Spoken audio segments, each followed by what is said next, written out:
Streets only.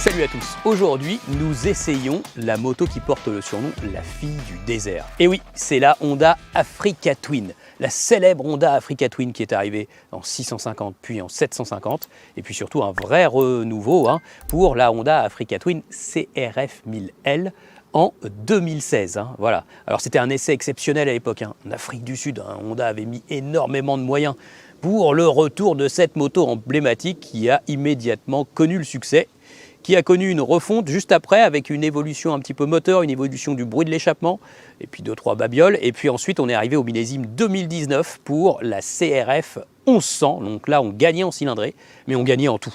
On gagnait en techno, en électronique, en puissance, en performance, en capacité routière et puis malheureusement aussi en poids et en prix. Voilà, maintenant nous sommes en 2023, donc il y a eu des nouveaux coloris qui sont arrivés pour cette moto. Et puis c'était aussi un peu l'occasion pour nous de refaire un essai de cette Africa Twin 1100 dans le paysage des gros trails qui a considérablement évolué ces dernières années avec des trails mid-size qui sont devenus finalement assez chers et puis des gros trails qui trustent les meilleures places du marché. On pense évidemment à la BMW R1250 GS qui va évoluer prochainement. Alors comment se situe aujourd'hui cette Africa Twin 1100 sur ce segment? On va essayer de refaire le point.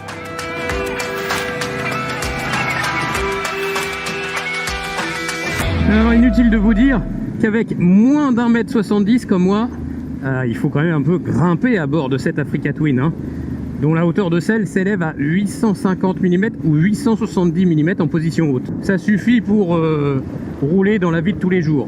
Mais c'est vrai que c'est quand même une moto destinée aux plus d'1m75 pour être très confort. Ensuite on découvre une position de conduite qui est vraiment pas mal. C'est typique gros trail, d'accord, on est surélevé. On a une vue parfaitement dégagée vers l'horizon, ça c'est super, on voit très loin, une vue très dégagée. Et puis, on a un guidon qui est très large. Donc ça détend bien les épaules et les bras. Sur long parcours, grande balade, c'est génial. Par contre, dans la circulation, c'est quand même très large ce guidon, attention. Bon, la moto donne l'impression d'être imposante, même si Honda a fortement travaillé sur le réservoir, pour essayer de faire une belle échancrure qui soit pas trop large, qui n'écarte pas trop les cuisses, malgré sa grande contenance. Mais bon, on sent que c'est quand même une grosse moto, c'est une 1100, c'est sûr. Là, il n'y a aucun doute possible là-dessus. Prise en main, plutôt facile pour une moto comme ça. Pourquoi? Parce que c'est une Honda, toutes les commandes sont hyper faciles, bien sûr. Et puis le moteur, il est docile. La boîte de vitesse, là, en version standard, se manie très bien. La commande d'embrayage, elle est souple. Le sélecteur est impeccable, il répond très bien. Course très courte du sélecteur. Le ride-by-wire, accélérateur électronique très précis. Donc prise en main, pas de problème. Attention quand même, la moto laisse apparaître un centre de gravité quand même assez haut. Surtout quand elle a le réservoir plein, c'est assez sensible. L'heure des demi-tours. Demi-tours qui d'ailleurs sont hyper faciles quand même parce que on a un rayon de braquage très réduit, donc la moto braque très court. Le confort à bord de cette moto, il est assez sénatorial, il faut le dire. La moto vraiment dispose d'excellentes suspensions Showa. Là elles sont standards, pas à réglage électronique, mais rien que comme ça c'est déjà très bien. On a un toucher de route vraiment top, au top de chez Showa. Ça gomme toutes les irrégularités. Avec la selle qui est assez moelleuse, ça participe grandement au confort. Attention, ce sont des suspensions avec un traitement assez souple. Donc on le sent lors des transferts de charge, hein, tout simplement, parce que la moto, qu'est-ce qui se passe? Elle plonge beaucoup à chaque freinage. Attention, je vais vous faire un petit freinage, là vous allez voir. Et oui, hop, hop, hop. On entend le travail des crampons des pneus, on sent bien la plongée de la fourche, hein. Ça plonge très fort, hein, au freinage. Et à l'accélération, ça se tasse aussi à l'arrière, hein, il faut le dire, hein. Donc ça c'est super parce que ça apporte du confort sur la route et aussi en tout terrain. On a eu l'occasion de faire surtout du tout chemin, hein, avec cette moto. Et là c'est vrai que ça gomme bien les trous, ça efface les petites pierres, voilà, au passage d'une ornière c'est très agréable de sentir les suspensions travailler, donc ça c'est très chouette. Pour clore évidemment le chapitre du confort, on va citer le fait qu'il y a très peu de vibrations sur ce Twin. Tout est bien isolé, hein. Le guidon isole bien des vibrations, les repose-pieds sont garnis de caoutchouc, donc ça c'est top, hein, ça isole les vibrations du moteur. Et puis il n'y a aucune vibration qui se dégage dans le carénage, qui remonte dans la bulle. Voilà, donc ça montre aussi que c'est une moto qui a été très bien mise au point, très aboutie. Ça c'est très agréable.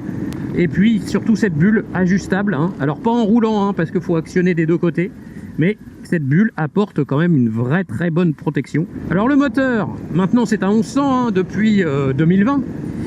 Il a été retouché et puis il sera sans doute encore un peu retouché pour Euro 5B, Euro 5+. Donc on est passé à 1100, c'est un 1084 cm3, calé à 270 degrés pour ce Twin, hein, donc le calage à la mode, hein, on a envie de dire, avec une culasse Unicam à simple arbre à cam en tête. Ça c'est une spécificité Honda qui caractérise vraiment ce moteur. Eh bien c'est son couple. Voilà, Honda a fait un moteur coupleux, n'a pas voulu faire un moteur hyper puissant comme un gros trail sportif. Donc là on a un peu plus de 100 chevaux. Voilà, mais délivré à un régime relativement bas, hein, 7500 tours minute, et de toute façon on n'a pas envie de monter jusque là. Franchement, on a envie d'utiliser ce moteur jusqu'à la crête de son couple, c'est-à-dire 6250 tours minute, pas plus. Voilà, ce moteur il s'utilise vraiment sur les bas mi-régime, et puis c'est tout. Et là on se dit que 100 chevaux finalement, c'est vraiment une puissance utile, ça suffit largement, hein, pour prendre du plaisir, surtout qu'il a une très bonne sonorité, hein, il craque bien lors des reprises, ça c'est vachement sympa, hein. Voilà, la moto, elle préfère la balade, le tourisme, c'est ce pourquoi elle a été conçue, et puis éventuellement des randonnées tout chemin, elle s'y prête sans problème, pour peu qu'on ait un tout petit peu de technique, parce que c'est quand même une grosse moto, hein, un petit peu lourde. Donc on n'est pas sur une Ténéré 700, hein. Si vous voulez vraiment commencer à faire du franchissement, c'est plutôt la Ténéré 700 qu'il vous faut. Voilà, là c'est plutôt, faut rester un petit peu soft, hein, si on ne sait pas faire. À noter un truc très important, cette moto existe en version DCT ou standard, Honda laisse le choix, hein. Donc ça c'est important. Donc sachez que la boîte est très réussie en standard et que vous pouvez avoir le quick shifter en option. Donc là du coup vous vous retrouvez avec une boîte standard mais avec le shifter up and down, donc très efficace si vous voulez vous épargner les 10 kg de plus de la transmission DCT. Cette moto elle est aussi très bien finie, Quentin va nous en dire davantage. Et puis il y a aussi beaucoup de variantes sur cette moto, hein. Elle existe dans de nombreuses versions. Tu vas nous le dire ça Quentin d'ailleurs.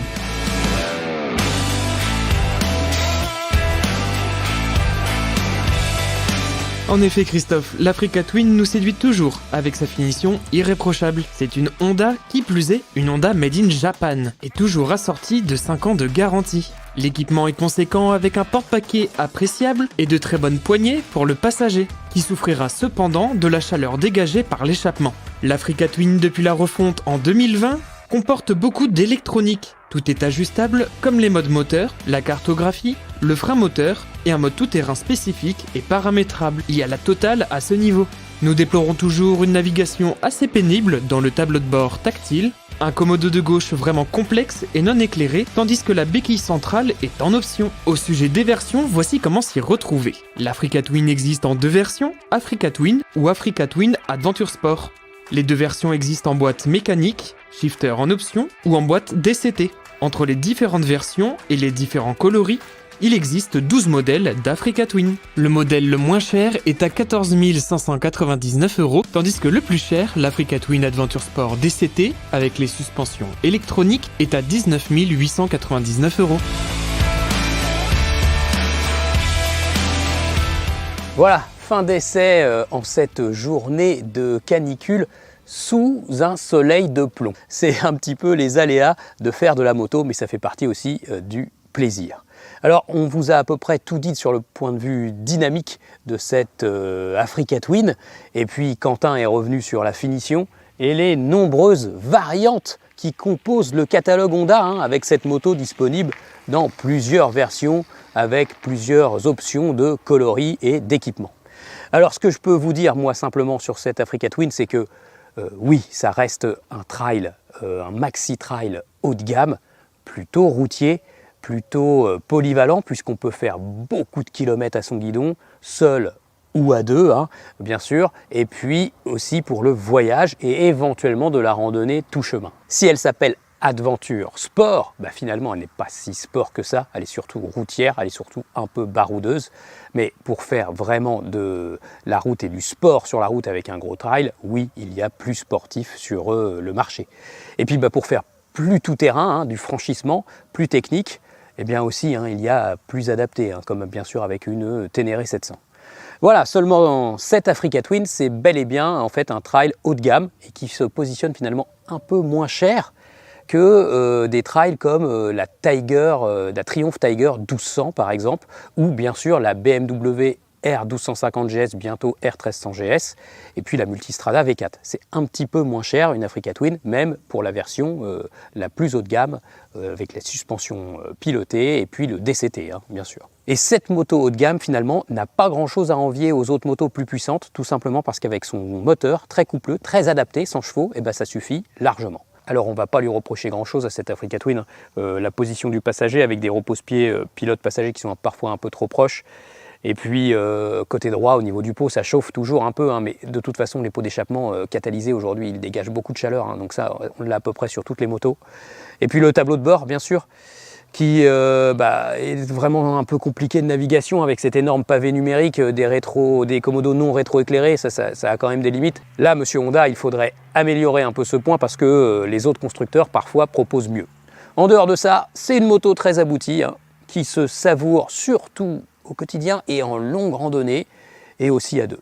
L'essai complet contextualisé sera bien sûr à retrouver sur Motostation, hein, et puis bien sûr, hein, abonnez-vous à la chaîne YouTube Motor Live si ce n'est déjà fait.